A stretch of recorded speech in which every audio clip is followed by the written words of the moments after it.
సంకటహర చతుర్థి గొప్పదనం తెలియపరుచు కథ. ఒకానొకనాడు ఇంద్రుడు తన విమానంలో భృగండి, వినాయకుని, గొప్ప భక్తుడు అనే ఋషి దగ్గర్నించి ఇంద్రలోకానికి తిరిగి వెళుతుండగా ఘర్సేన్ అనే రాజు రాజ్యం దాటే సమయంలో అనేక పాపములు చేసిన ఒకానొక వ్యక్తి ఆకాశంలో పయనించే ఆ విమానంపై దృష్టి సారించాడు. అతని దృష్టి సోకగానే ఆ విమానం చటుక్కున భూమిపై అర్ధాంతరంగా ఆగిపోవటం జరిగింది.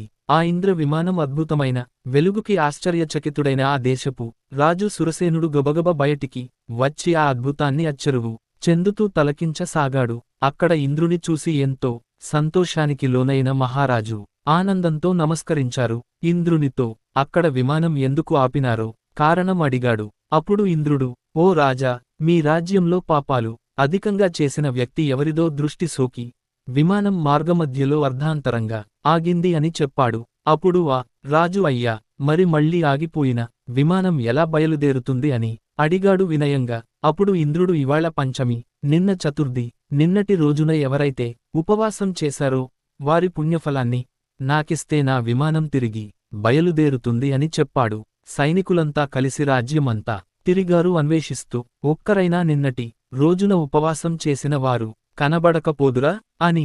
కాని దురదృష్టవశాత్తు అలా ఎవరూ దొరకలేదు. అదే సమయంలో కొందరు సైనికుల దృష్టిలో ఒక గణేశ దూత వచ్చి మరణించిన స్వర్తి మృతదేహాన్ని తీసుకెళ్లటం కనబడింది. సైనికులు వెంటనే ఎంతో పాపాత్మురాలైన స్వర్తిని ఎందుకు గణేశ లోకానికి తీసుకువెడుతున్నారని ప్రశ్నించారు. దానికి గణేశ దూత, నిన్నంతా ఈ స్వర్తి ఉపవాసం ఉంది, తెలియకుండానే ఏమీ తినలేదు.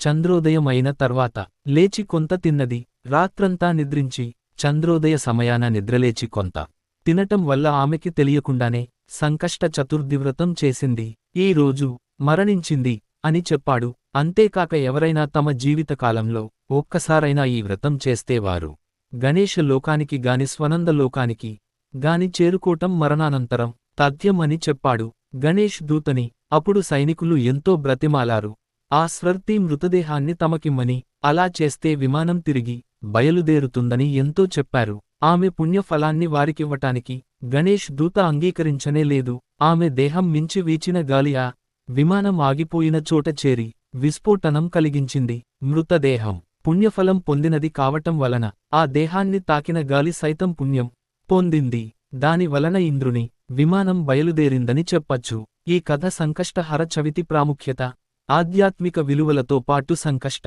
చవితి ఉపవాసం మొదలైన విషయాలు తెలుపుతున్నది.